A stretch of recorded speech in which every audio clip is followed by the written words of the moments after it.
Hey guys, this is Angelo. Since I get this question quite a lot, today I'm going over 4 possible reasons why you're not losing weight on the ketogenic diet. Number 1, and this one is a positive.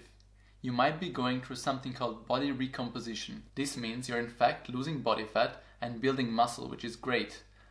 Forget the scale for a while and start measuring your waistline instead. You might be surprised to see your waistline shrinking a couple of inches after a few weeks while your body weight appears to stay the same.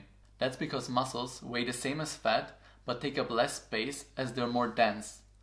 So, if after measuring for a while you notice your waistline shrinking, congratulations. That means you lost body fat and put on muscle. Keeping lean muscle mass is important for our metabolism and increasingly important as we age as well. So you don't want to lose muscle, you only want to lose body fat. And keto is a great way of doing that. Reason number 2, you are neglecting your sleep both time and quality wise. First of all, you can check out a video I made talking about sleep a while back up here. And anyway, here's the gist of it. Lack of sleep has been shown to negatively impact weight loss as it leads to higher levels of the hormone ghrelin, which is a hormone that stimulates appetite, as well as lower levels of the hormone leptin, which is the one that suppresses hunger. Your body seems to be trying to compensate for the energy it didn't get because it didn't sleep enough by making you eat more. Thanks to your hormones being out of order, you end up eating more than you actually needed, causing you to gain weight as a result. Try to get a consistent 7+ hours of quality sleep per night and you might be surprised by the results. Reason number 3. Are you sure you're in ketosis? Maybe you're not actually in ketosis, either because you're eating too many carbohydrates or too much protein. So if you've been eating 30 grams of net carbs per day, try eating 25 grams or 20 grams a day and see if it makes a difference. The more insulin resistant you are, the higher the chances that you're gonna need to keep carbs as low as possible to stay in ketosis and to burn fat efficiently. Also, how are you testing for ketosis? Pee strips are an unreliable way of measuring ketones. Test your blood ketones with something like the Precision Extra or your breath with something like the Ketonics instead. I know, after a while you get better at telling when you're in ketosis, simply by the way you feel.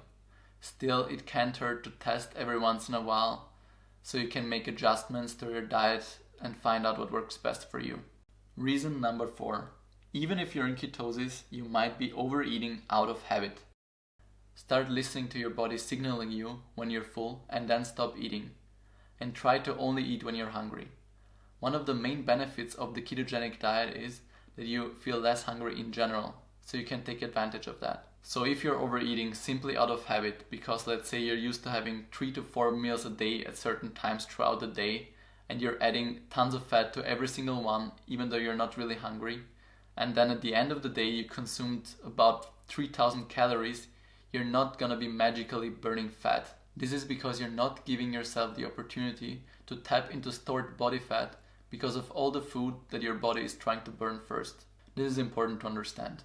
Even if you're in ketosis, if you're eating too much, you won't lose fat. How much you eat, and more specifically calories, still matter to a certain extent. Just look at it from an evolutionary perspective. When food is more readily available and when you eat more, your body stores excess calories as an energy reserve for later. Anything else would not make sense. This way, it can tap into those reserves when food is less readily available. Just keep that in mind. When starting out on keto, I always recommend eating the same amount of calories you were eating before, or even if it's slightly above that, that's fine.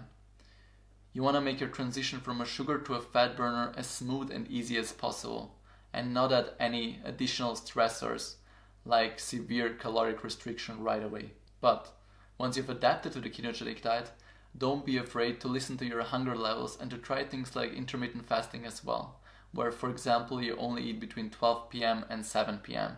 By reducing your eating window to 7 to 8 hours or even less, you're more likely to also reduce the amount of food you eat throughout the entire day. Still, I would keep track of what you're eating just in case. And there are apps like MyFitnessPal that can be really helpful for that. Also keep in mind that eating sweetened foods and desserts, it doesn't matter how keto-friendly the sweetener is that you used, can still cause some food cravings and make you overeat. Lastly, you should know that weight loss, or what you should actually be focusing on, fat loss, is not a linear process. For example, you might not lose any weight for 2 weeks and then all of a sudden, over the course of a weekend, you lose 2 pounds. Just hang in there and enjoy the ride. I'll try my best to help you out along the way. So before I end the video, is there anything that specifically helped you break through a weight loss plateau?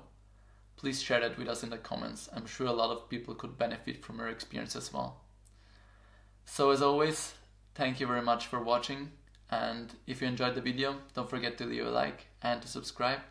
And I'll see you in the next one.